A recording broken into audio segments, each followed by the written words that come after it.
Permitidme un momento porque si no se me va a cerrar la pantalla y vamos a estar todo el rato. A ver si consigo quitar esto.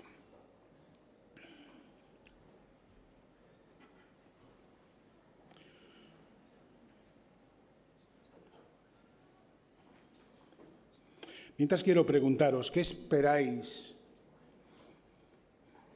de los próximos años? Y te pido que lo pienses viendo el contexto geopolítico que tenemos ahora mismo.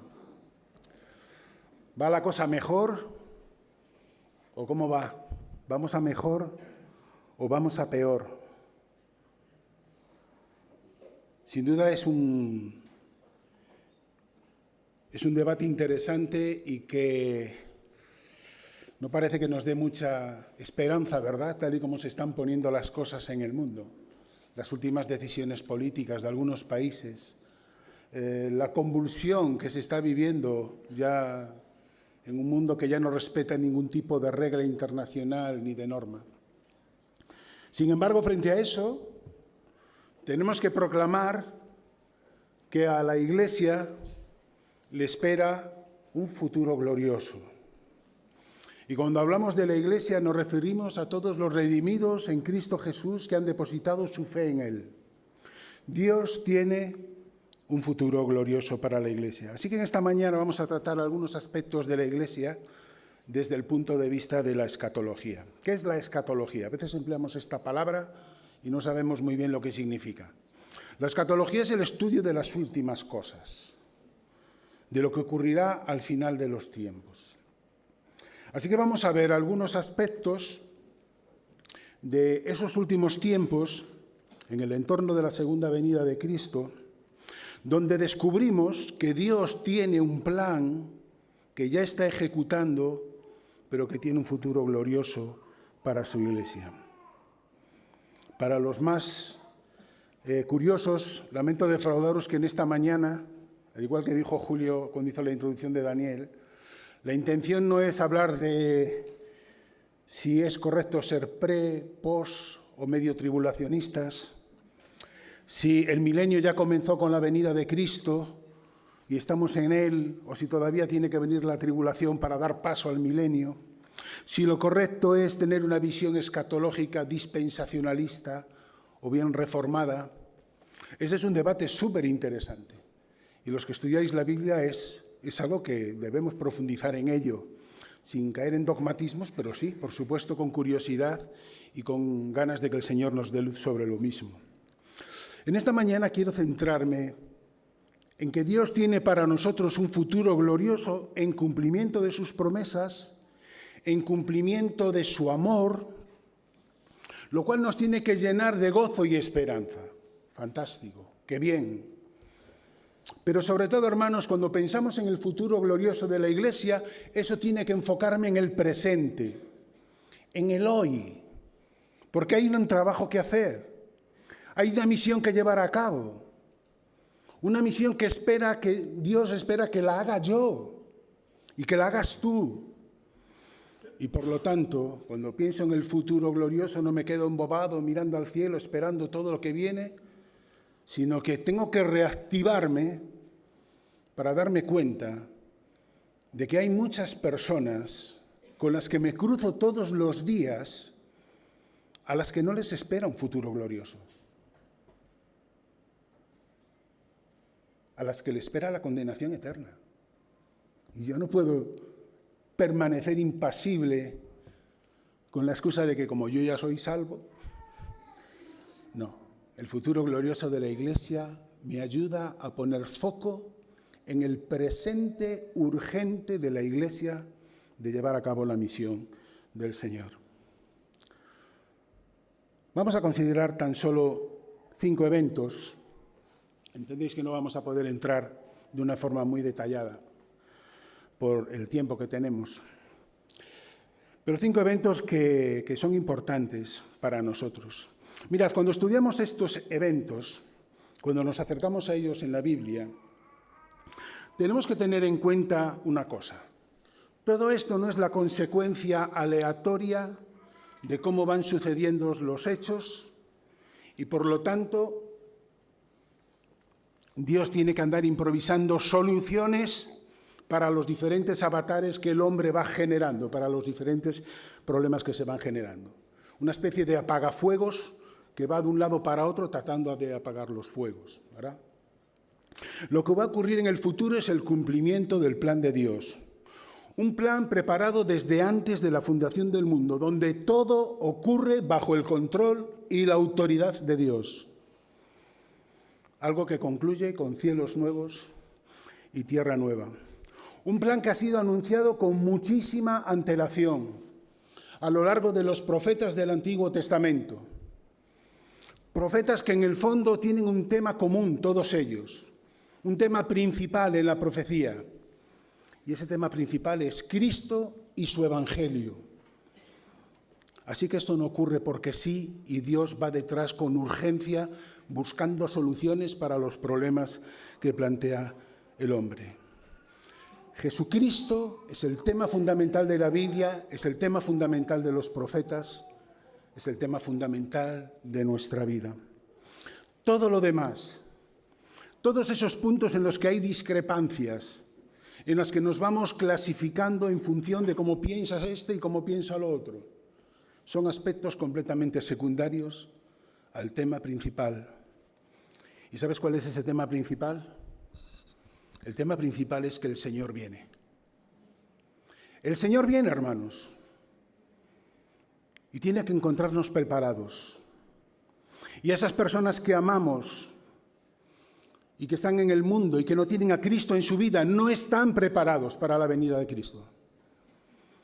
Y Dios te hace a ti corresponsable de que al menos escuchen el Evangelio, de que tengan en nosotros un testimonio vivo, no solo predicaciones y palabras, sino que ven a Cristo en nuestras vidas, como decía Jorge en esta mañana, que ven a Cristitos a su lado para que puedan llegar al conocimiento de la verdad.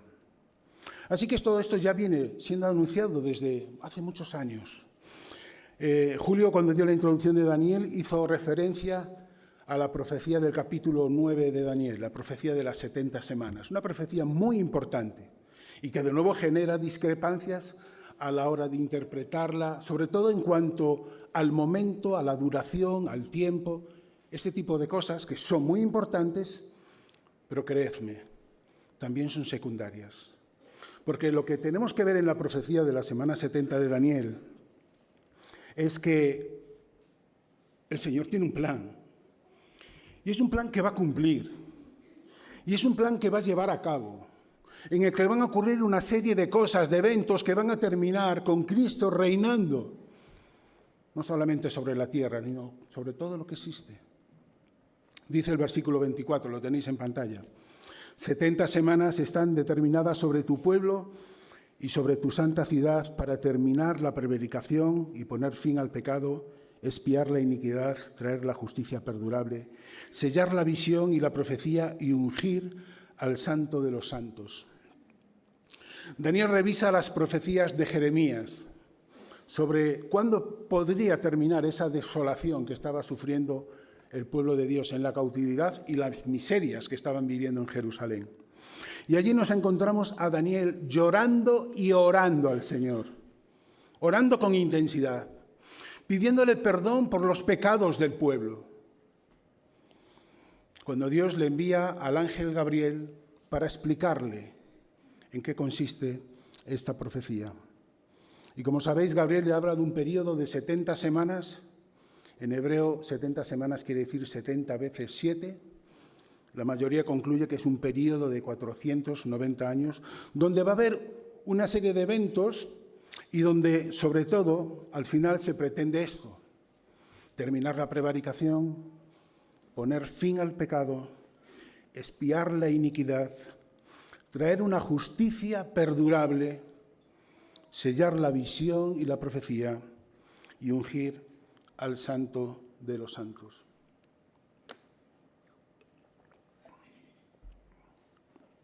Y esto es algo que va a ocurrir y que se va a cerrar. Y Gabriel también le habla de una serie de eventos que van a ocurrir. La restauración y la edificación de Jerusalén, que se cumplió en tiempos de Nehemías.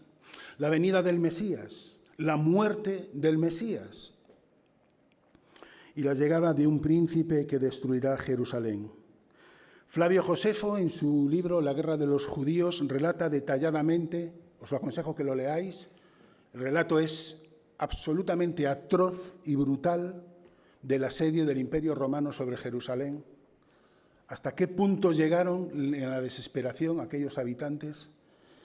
Y relata cómo en el año 70 los romanos invadieron Jerusalén e hicieron todo tipo de atrocidades. Y entendemos también que la profecía apunta a que este príncipe que ha de venir nos está señalando la venida un día del anticristo, la aparición del anticristo, que tratará de poner a todo el mundo de acuerdo y usurpar el lugar de Dios y poner a todos en contra de Dios. Y ya sé que hay discrepancia a la hora de interpretar la semana 70 de Daniel. Pero mira, todos podemos estar de acuerdo en una cosa. Todo forma parte del plan de Dios. Nada se escapa a su control y lo va a ejecutar hasta el fin. La Biblia es bastante clara en cuanto al ambiente que se va a encontrar la Iglesia en los últimos días. Y es algo que no debe sorprendernos, hermanos. Es algo que no debe sorprendernos. Dice Pablo escribiendo a Timoteo que en los postreros días vendrán tiempos peligrosos. Esto va a ocurrir. Aquí en España disfrutamos de bastante tranquilidad. En otros países ya están viviendo estos tiempos peligrosos. Pero llegará un momento donde esto sea algo generalizado, donde ni en los países más modernos, más occidentales, más democráticos, nos escaparemos de los tiempos peligrosos. Y hace una detallada descripción de cómo va a ser el carácter de la gente en relación con la Iglesia, en relación con los creyentes. Y Pablo le dice a Timoteo, a estos evita. La cosa va en serio, hermanos. Y tú dirás, bueno, pues menudo panorama que nos estás planteando, Benjamín. ¿Dónde está el futuro glorioso? Te has equivocado en el título del estudio de hoy. El futuro glorioso, como os decía, es que a pesar de todo, tu Señor, aquel que entregó a su Hijo por ti en la cruz para salvarte, aquel que te ama tan profundamente como para que eso le mereciera la pena, está al control de cada uno de los eventos que, si Dios quiere, vamos a tener que pasar. Y cuando uno se reafirma en esta confianza, entonces el futuro desolador se convierte en un futuro prometedor, en un futuro glorioso. Tenemos que reafirmarnos en esta confianza de saber que estamos dentro del plan de Dios. Tenemos que imitar a Esteban. ¿Y por qué digo imitar a Esteban? Fijaos este versículo precioso de Esteban. Ahí está Esteban predicando.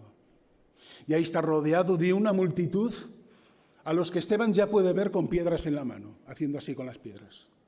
Y Esteban sigue proclamando a Cristo.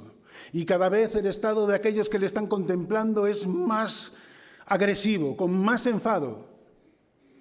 Esteban ya sabe lo que va a pasar. Y dice este versículo, oyendo estas cosas se enfurecían en sus corazones y crujían los dientes contra él.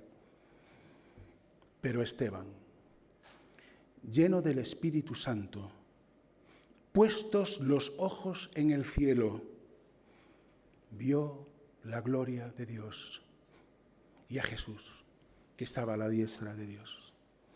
Esta es la actitud con la que la Iglesia disfruta ya de un futuro glorioso.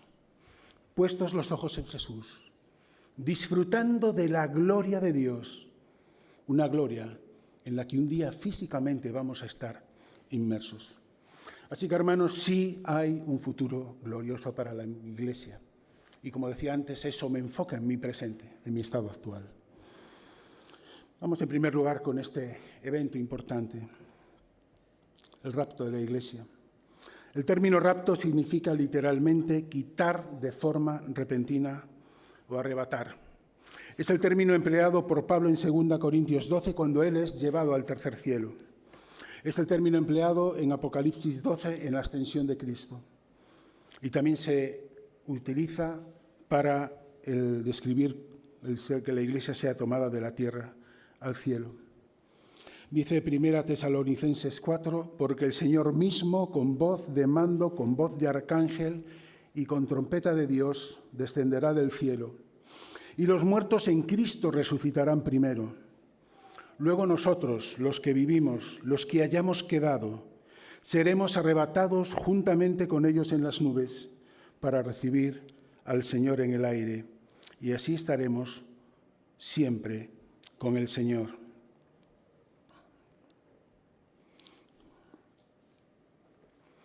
A través de la orden de Cristo, aquellos creyentes que hayan fallecido van a ser resucitados y van a ser resucitados con un cuerpo glorioso. Y aquellos que estén vivos todavía en ese momento van a ser llevados al cielo y van también a disfrutar de la transformación de sus cuerpos. En un cuerpo de gloria que, como nos dice la Escritura, semejante al cuerpo de Cristo. No igual, pero sí semejante al cuerpo de Cristo. Dios no te bendice con cualquier cosa, sino con un cuerpo semejante en gloria al cuerpo de Cristo. Pero como os decía al principio, que los árboles no nos impidan ver el bosque, que las diferentes formas de interpretación o cómo es mi cosmovisión del asunto no nos impida ver el plan glorioso que Dios tiene para ti. Dice Apocalipsis, capítulo 3, por cuanto has guardado la palabra de mi paciencia, yo también te guardaré a la hora de la prueba que ha de venir sobre el mundo entero, para probar a los que moran sobre la tierra. Podemos discutir cuándo, dónde, de qué forma, pero te puedo garantizar que Dios va a cumplir su promesa. Sea cual sea nuestra visión de la semana 70 de Daniel, de una cosa podemos estar seguros, que las cosas van a suceder tal y como Dios quiere, cuando Dios quiere y en la forma que Él lo determine. Ninguna escuela teológica, ninguna escuela hermenéutica va a alterar los planes de Dios para su Iglesia. Y sabéis, eso a mí me ayuda a estar tranquilo. Porque viendo cómo se está poniendo este mundo, hoy hablaba con Federico por la mañana antes de empezar el culto y me decía, es que no debe de quedar mucho ya. No lo sabemos, pero la cosa se está poniendo fea. Pero los creyentes tenemos la tranquilidad, la confianza de saber que algún día el Señor va a venir a recoger a los suyos y ahí vamos a estar con Él. Otro aspecto importante es la transformación final. Porque va a haber una transformación final. Bueno, muchas de las cosas que, como decía Jorge en esta mañana, que implica ser una nueva creación en Cristo Jesús, haber nacido de nuevo, bueno, muchas de las cosas ya las estamos disfrutando. Ya son una realidad en nuestras vidas. No hay que esperar a llegar al cielo para disfrutarlas. Ser santos y formar parte de la familia de Dios ya es una realidad. Que el Espíritu Santo, nada menos, lo decimos a veces muy ligeramente, pero que la presencia de Dios a través del Espíritu Santo esté habitando dentro de ti en tu vida, ya es una realidad, hermanos. La relación íntima y personal que disfrutamos con Dios a través de Cristo ya es una realidad. La posibilidad de dirigirnos al Padre disfrutando de su amor y de su misericordia es algo que también disfrutamos. El hecho que Dios quiera contar contigo para sus planes es un privilegio que a veces no valoramos de forma suficiente.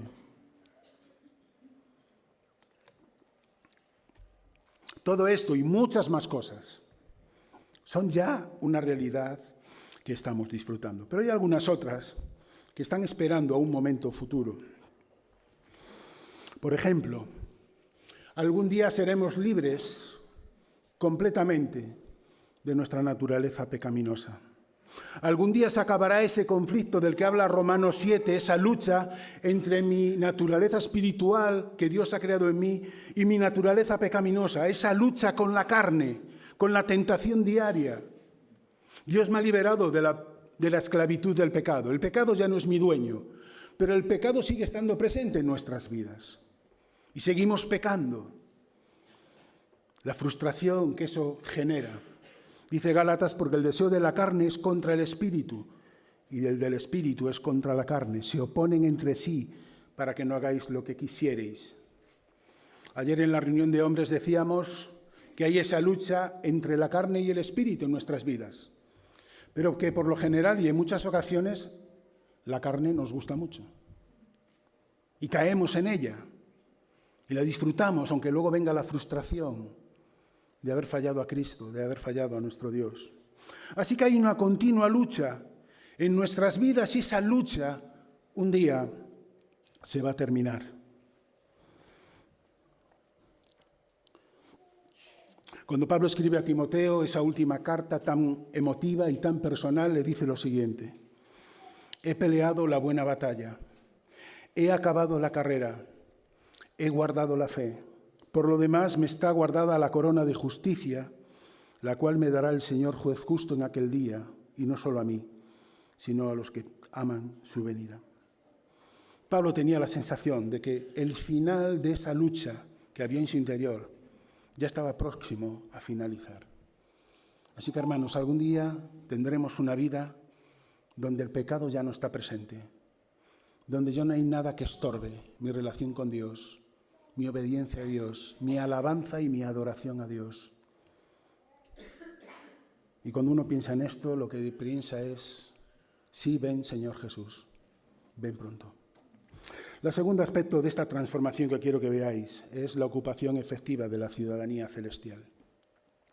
Nuestra vida en la tierra es la vida de un embajador del reino de los cielos. Como dice la Escritura, es la existencia de un extranjero y de un peregrino que está de camino ¿a dónde? Al hogar celestial. Cristo está preparando ese lugar para nosotros, un lugar del que ya somos titulares, entre comillas, pero que todavía no hemos disfrutado de una forma física. Y sabes, cuando yo era pequeño y hablaba con mi hermano Marcos, y hablábamos de cómo sería el cielo, bueno, pues te puedes imaginar cómo nuestra imaginación volaba, ¿no? Calles de oro, ladrillos de diamante y puertas de...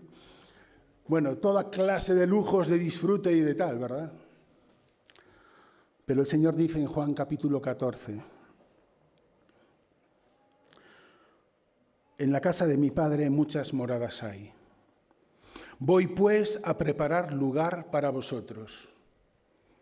Y aquí es donde habla de la mejor característica que hay en el cielo, para que donde yo estoy, vosotros también estéis. No hay oro comparable a esto. No hay diamantes, brillantes, uranio o cualquier otro material precioso que sea comparable con que yo ya no me despegue de Cristo. Podría haberlo articulado de 1000 formas. Os voy a preparar un lugar donde vais a ser muy felices. Pero Cristo dice, os tomaré a mí mismo para que donde yo estoy, vosotros también estéis. Cuando leemos en el capítulo 22 de Apocalipsis también la descripción de esa Jerusalén celestial, ahí se describen muchas maravillas, lógicamente en un lenguaje de Apocalipsis. Tienes la libertad para interpretarlo literalmente o para alegorizarlo. El Señor no se va a enfadar por eso. Pero dice una cosa que es muy importante. Y el trono de Dios y el Cordero estarán en ella. Así que cuando hablamos de estar en la presencia de Dios no es una metáfora. Vamos a estar pegados a Cristo. Vamos a estar pegados al Padre.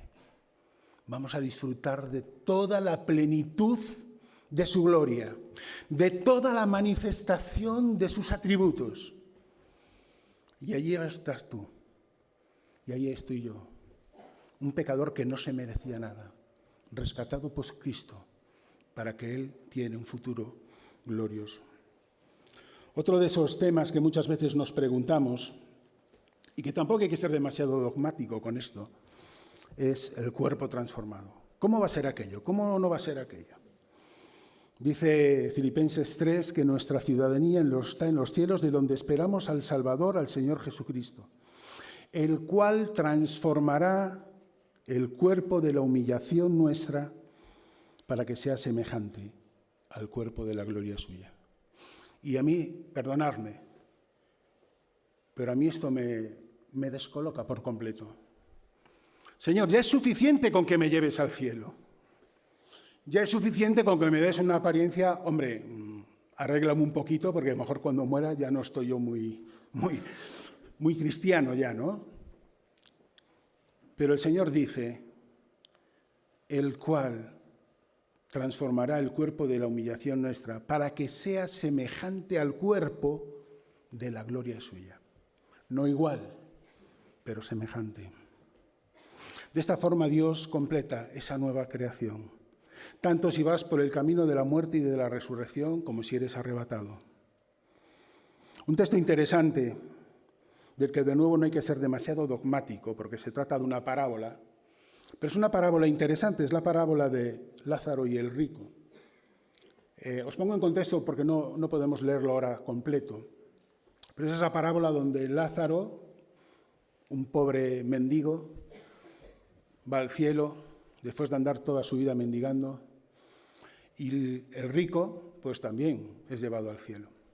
La parábola tiene como tema fundamental no describir cómo va a ser la vida en el cielo. Ese no es el tema de la parábola. El tema de la parábola es hablar de la necesidad de tomar una decisión, porque va a llegar un punto donde esa decisión ya es irrevocable. Ya no hay marcha atrás, que es la situación que está viviendo ese rico, donde ahora que ve con claridad, dice, uy, y mi familia, envía a alguien para que les predique, haz aquello, haz esto. Pero bueno, a través de esta parábola podemos sacar algunas ideas que a mí me parecen interesantes. Una de ellas es que el rico está plenamente consciente de su muerte. Está plenamente consciente de las oportunidades que ha perdido. Puede reconocer a otros, como a Lázaro. Es decir, tendremos cuerpos glorificados, pero perfectamente reconocibles por aquellos que nos conocían, con los que nos hemos cruzado. No somos una especie de fantasmas evangélicos que van por ahí vagando. Puede hablar, puede tener sed, puede sentir dolor, puede experimentar la felicidad o la tristeza.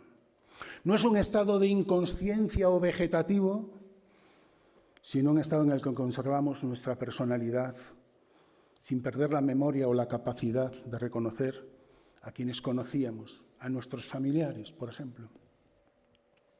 Cuando Jesús resucitó, y esto no es una parábola, se apareció a los discípulos y fue perfectamente reconocido. Pudieron ver las marcas de la cruz en Jesús. Pudieron tocarle, pudieron comer con él, pudieron hablar con él. Pudieron hablar de sentimientos, como en el caso de la restauración de Pedro. Señor, tú sabes que te amo. Pudieron recibir instrucciones. Pero además, dice la palabra de Dios, que a ese cuerpo glorificado le espera algo que es todavía más maravilloso. 1 Corintios 13. Ahora vemos por espejo, oscuramente, mas entonces veremos cara a cara. Ahora conozco en parte, pero entonces conoceré como fui conocido. El Señor quita esa venda de nuestros ojos que muchas veces nos hace no entender ni siquiera al propio Dios. Aquellas cosas que nos parecen injustas. ¿Por qué Dios no hace esto, verdad? Cuando alguien se te acerca. Si Dios existe, ¿por qué permite esto?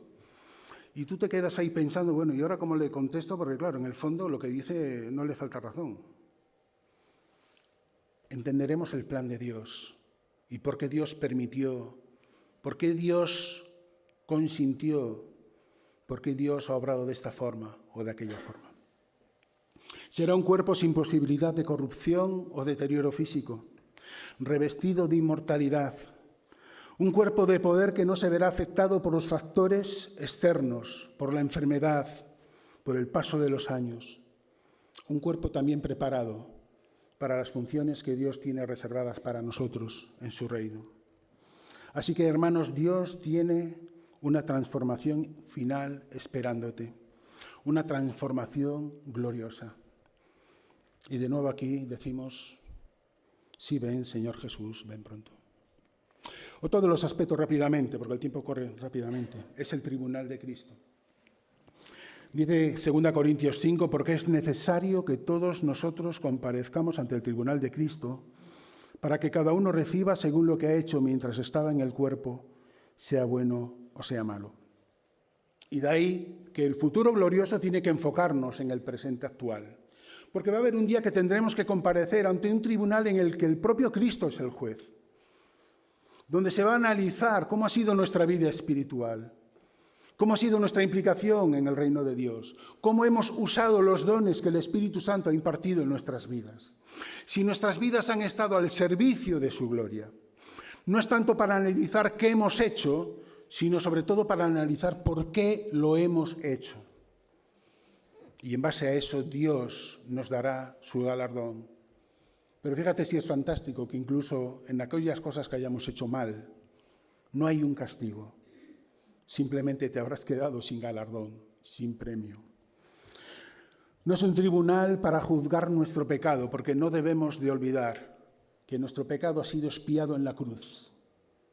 Tu pecado pasado, presente y futuro ya no existe, porque la sangre de Cristo te ha limpiado de todo pecado. Pero si es un tribunal donde puede pasar algo que ya hemos comentado hace poco. Sufrir pérdida, dice Pablo. Y sufrir pérdida tiene que ver con sentirte avergonzado, con sentirte mal, triste, porque viendo la gloria de Dios, viendo que todo lo que nos está dando, todo lo que nos está bendiciendo, podemos llegar a sentirnos mal por habernos quedado al margen de la obra de Dios. Este texto que ya sabéis que me gusta mucho. Ahora, hijitos, permaneced en él para que cuando se manifieste tengamos confianza, para que en su venida no nos alejemos de él avergonzados. Hermanos, que ninguno de nosotros tenga que alejarse avergonzado de la venida del Señor. Todo lo contrario, que corramos a él para darle las gracias, para abrazarle, para darle la gloria que él se merece. Rápidamente, otro evento son las bodas del Cordero.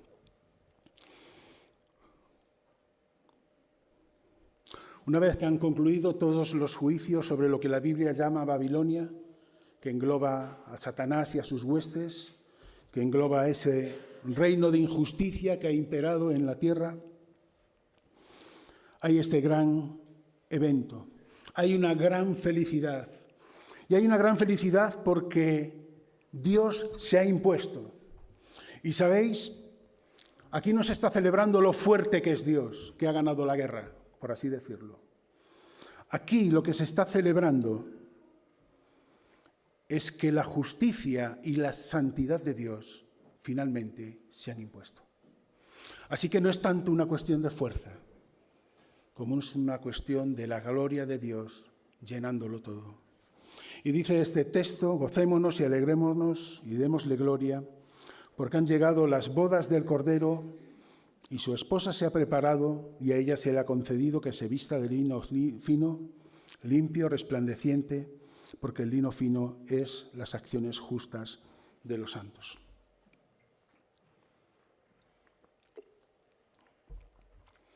En las notas que os he pasado por los grupos de distribución tenéis todo esto con más detalle. Hay cosas que, por amor al tiempo, yo tengo que ir saltándome. Pero la idea de la boda entre el esposo y la iglesia, por encima de los simbolismos que podríamos hablar acerca de cómo era el matrimonio judío y cómo ese simbolismo se aplica en este matrimonio con la iglesia, lo que está es simbolizando qué clase de relación quiere tener Cristo con sus hijos. ¿Qué clase de relación quiere tener Cristo por toda la eternidad con su iglesia? Y para eso aparece esta figura de la boda, de la esposa. No hay mayor relación íntima, estrecha, para lo bueno y para lo malo, que la relación con tu esposa. o con tu esposo.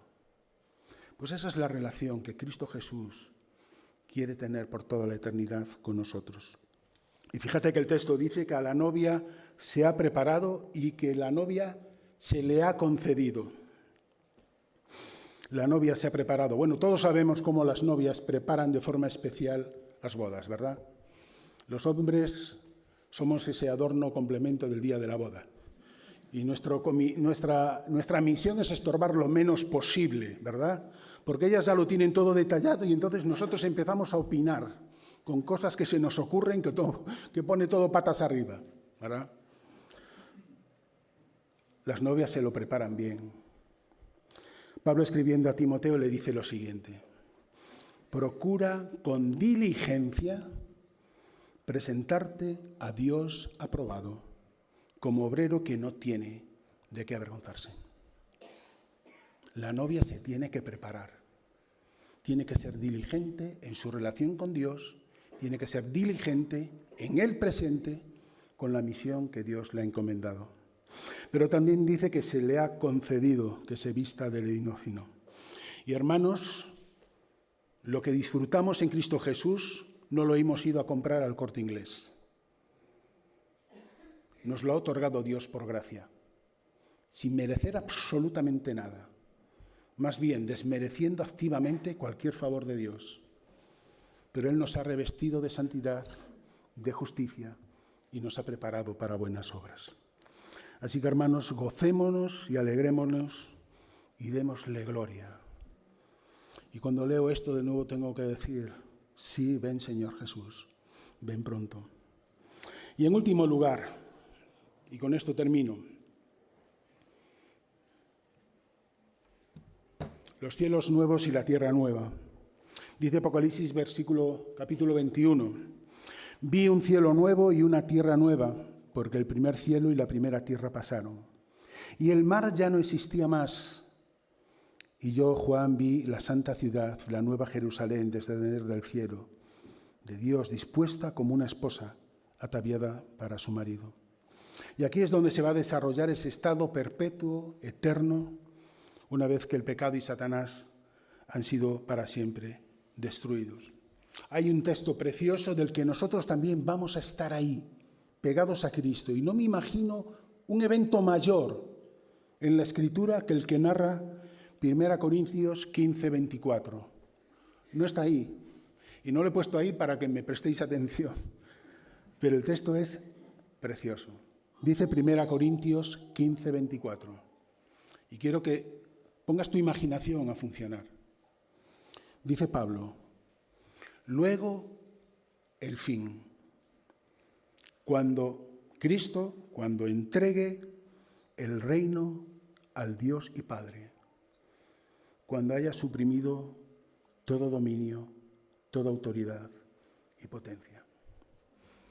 ¿Puedes imaginar un evento más glorioso que ese? A Cristo Jesús diciéndole: Padre mío, lo que me has encargado, aquí está. Y tú ahí, al lado de Cristo, con Él, con el esposo. Hermanos, nos esperan eventos gloriosos. Y termino con este, versículo 3 y 4 de Apocalipsis 21. Y oí una gran voz del cielo que decía: he aquí el tabernáculo de Dios con los hombres, y Él morará con ellos, y ellos serán su pueblo. Y Dios mismo, como decíamos antes, Dios mismo estará con ellos como su Dios. Oh. Versículo 4. Tengo que beber porque me emociono.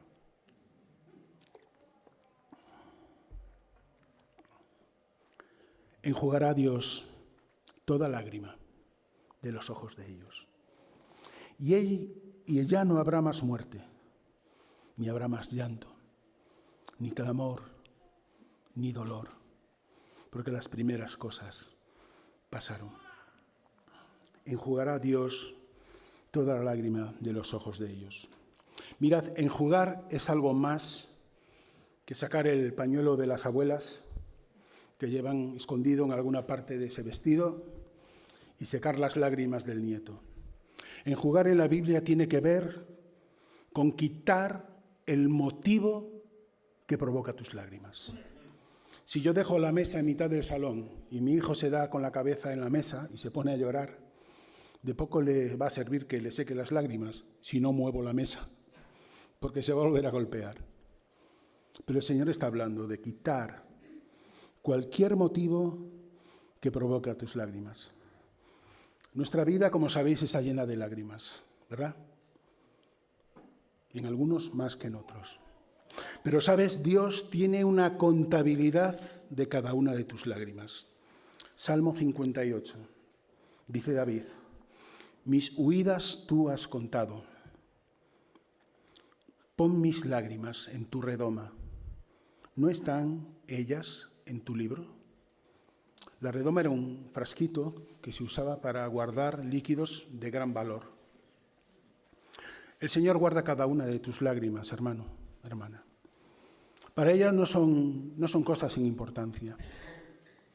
Él lleva la contabilidad de cada una de tus lágrimas.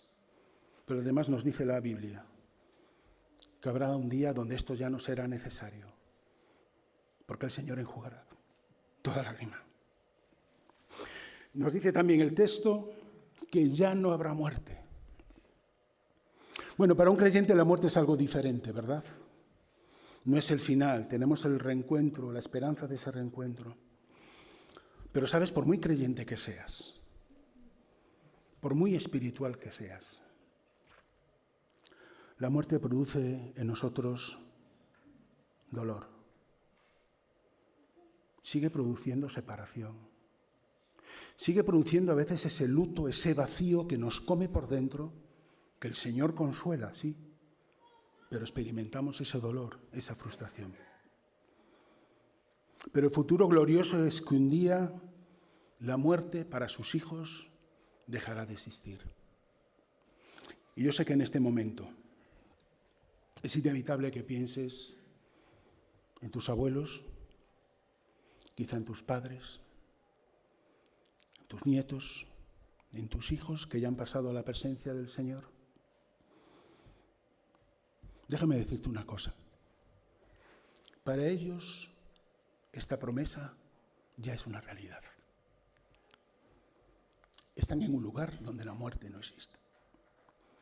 Por tanto, Dios tiene un futuro glorioso para nosotros, hermanos. Dice también que no habrá más llanto. Una de las cosas que más llanto produce es la injusticia. Y Dios nos promete que nos llevará al reino de la justicia. Y en último lugar, dice que no habrá más dolor. Os puedo asegurar que vivir con dolor es una auténtica faena. ¿Verdad, Miguel? Cuando llega la noche y la rodilla empieza... Y podría mencionar muchos más, ¿verdad, María Jesús? ¿A que sí? Yo mismo. El dolor es tremendo. Dolor físico. El dolor emocional, que a veces es más doloroso que el dolor físico. Todo lo que tenía que ver con esa vida maravillosa que Dios creó en Adán y Eva y que el pecado estropeó con sus limitaciones, con su dolor, habrá desaparecido para siempre. ¿Te imaginas, Carmina, que ya no necesitas tomarte ningún fármaco ni nada y ir saltando por las praderas del cielo, cual cervatillo? Y sabes, cuando Dios elimina el dolor, no te da un ibuprofeno. Elimina lo que motiva el dolor, lo que causa el dolor en nuestras vidas. Hermanos, Dios tiene un futuro glorioso para la Iglesia. Un futuro que, como os decía, nos tiene que enfocar en la urgencia del presente, de no perder tiempo, de no perder oportunidades. Pero también quiero hablar a los que estáis aquí y que todavía no formáis parte de la Iglesia. Porque formar parte de la Iglesia no te lo da un documento. Formar parte de la Iglesia universal lo da confesar a Cristo como tu Salvador y Señor. Pero si en esta mañana tú no has confesado a Cristo como tu Señor y Salvador, lamento decirte que estas promesas no son para ti. Pero quiero decirte algo. Todavía estás a tiempo de confesar a Cristo como el Señor de tu vida. De confesar a Cristo tu pecado y de agradecerle que Él haya subido a la cruz para poder salvarte. Hay sitio para ti en el cielo, querido amigo, querida amiga. Pero necesitas confesar a Cristo como tu Salvador. Así que si en esta mañana, a través de las canciones, de las oraciones de los hermanos, del partimiento de los símbolos, del reparto de los símbolos, a través de la palabra, el Señor ha hablado a tu corazón y te ha estado diciendo, necesitas a Cristo en tu vida. Te falta lo más importante. Ya lo hemos hecho todo por ti. Ya ha sido derramada la sangre de Cristo para ti. Solo falta que aceptes el regalo de la salvación, que solo Dios puede darte. Vamos a orar y vamos a pedirle a Dios que nos bendiga. Señor y Padre nuestro, no podemos hacer otra cosa que darte las gracias por incluirnos en ese plan glorioso, por todas las bendiciones que tú tienes preparadas. Pero por encima de todo lo que nos espera, queremos darte las gracias porque la sangre de Cristo todavía sigue actuando en la vida de las personas. Todavía hay tiempo para salvar. Por eso, Señor, te pedimos que si hay alguien aquí entre nosotros que está luchando en su interior, que está luchando contra Satanás en cuanto a dar el paso de fe de entregarse a Cristo, te pido que tú le ayudes, que tú le tomes de la mano y que tú le lleves, Señor, a tu gloria, a confesar a Jesús como su Señor y Salvador. Te lo pedimos en su nombre. Amén.